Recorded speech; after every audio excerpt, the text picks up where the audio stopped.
What's up, guys? Welcome to another fresh take slash let's talk. So I just finished watching the Godzilla versus Kong movie, and let me go and get this out of the way right now. I enjoyed the film personally. I thought it was actually decent. I think it's the best one out of all of the kaiju movies, the Kong, Skull Island, and the both Godzilla movies. Not to say that I didn't enjoy King of the Monsters, because I did. I guess I'm one of the few people who actually enjoyed Godzilla King of the Monsters, but this one I enjoyed for a few reasons. Number one, it's not long. It's a little bit over an hour 50, about an hour 53 minutes, under 2 hours. Two, the pacing is great. Three, they get to the point real quick, and they don't waste time. Doing drawn out stuff like they did in the Godzilla movies. They get to the point. They know why you're here. In other words, you're here for Godzilla. You're here for Kong. You're here to see them fight. You're not here to see hear exposition and all of that. Now, in this film, I actually like the human characters a little bit more because they're not. It's not focused on them. I should say. Matter of fact, they actually help move the scenes along, in my opinion. Especially the actress that plays the little deaf girl for Kong. That the way they use that, I think actually works. Um, Brian Tyree Henry, I actually like him. He at first he was kind of annoying, but then I kind of grew to like him a little bit. Uh, the other thing that I like the camera work on the fights and the CG on the fights. I think they actually did a real good job on those. The trailer lies to you. Just letting that out there. I hate when people see a minute and a half trailer or a 2 minute trailer and swear they seen the whole movie.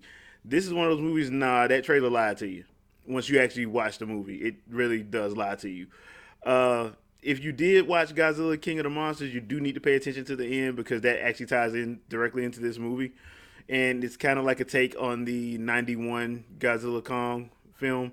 If you've watched that, um, you'll kind of get the idea of what's happening. I'm not gonna spoil anything, but you'll get the idea of what's happening. Now, what I didn't like, uh, to be completely honest, you're gonna roll your eyes at the plot. You're just gonna roll your eyes at it. It's something stupid, but to their credit, they just say it and get it out of the way. The main human villain, he when you first see him on screen, you're like, yeah, he's clearly the bad guy. Like it ain't even, it's not even debatable. You look at him, you're like, yep, he's the bad guy, and he is. Although what happens to him is hilarious. He's the bad guy. It's like written all over his face. He's smug. He's again. I guess that's how they wanted him to play it, but it was just like it was too easy to see that. I kind of wish they would have got uh, Charles Dance back, Tywin Lannister, back to play in the film, but he's not in this. So that's another thing that I kind of wish they would have had. Uh, Overall, though, with the good pacing, the good amount of fights in it, I think people will enjoy it just because at the end of the day, it gets to its point. It's not going to keep you there like the first Godzilla movie. It's not going to keep you there like Godzilla King of the Monsters when they try to do all that exposition. It Nobody has time for that. So they get you in there. It doesn't feel um it doesn't feel you know I guess you'd say like overexposed. I guess you could say that, but it does feel to me like just right in terms of pacing. The other thing too is in regards to whether you should see this in IMAX or see it at home. I don't know your setup. I have a 4K OLED TV, so it with a good sound system, so it works for me. I would say this though, if you do go to the theater, if you have an IMAX theater open, I think that's probably the best way to watch it is in IMAX. That will probably be the best way to watch it if you want to go to the theater to watch it.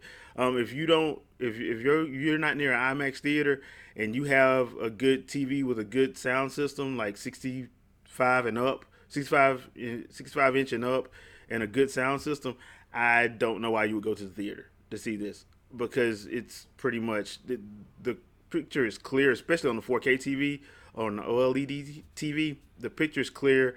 It looks great. So that would be my only thing. Now, if you have access to an IMAX theater, by all means, I would go to the IMAX theater and see it. I think it is a good, fun movie. Not really a full price because, like I said, it's not.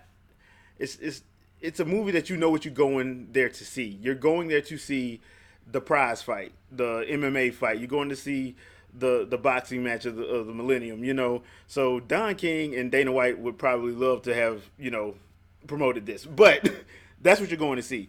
If you're going to see, if you want to go see some Shakespearean drama, you're not going to see that. You are there to see two really big fictional characters beat the hell out of each other. That's pretty much what you're going to see.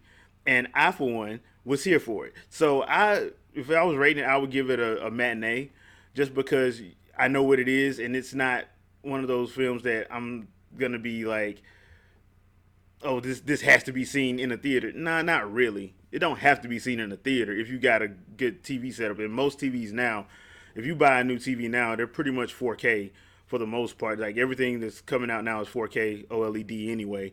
So do you really need to? No. If you want to, I would say go to IMAX. I would say go watch it in IMAX. But if not, I would say save that money and just watch it on HBO Max if you have HBO Max. Is it worth getting HBO Max for a month? That's a tough question, because HBO. If you've been paying attention, HBO is dropping all their movies in theater and on HBO Max this year. So I would say yes, just to if you're, especially if you're worried about the pandemic and all that, I would say yeah, it's worth it, because you get to see a whole bunch of films for 30 days on HBO Max, and then they'll take it off, and then they'll bring it back once it finishes its theater run. So yeah, overall, I enjoyed it. Leave a comment, let me know what you thought, especially if you had a chance to see it, or if you plan on watching it. And let me know if you want me to do a spoiler review, because there are some things that I would love to talk about, but I can't talk about them because of it would go into spoiler territory. But overall, I think it's a good movie, especially if you love action movies and you love kaiju movies. Yes, you need to watch this because you'll like it. I really think you will enjoy it. But once again, if you're one of those people who every film has to be Shakespearean and cause you to have deep and engrossing thought, you're probably not gonna like this, because this is for the action heads. That's all there is to it. But I enjoyed it. I would give it a matinee. Leave a comment. Let me know what you guys think, and I'll see you guys on my next video. Peace.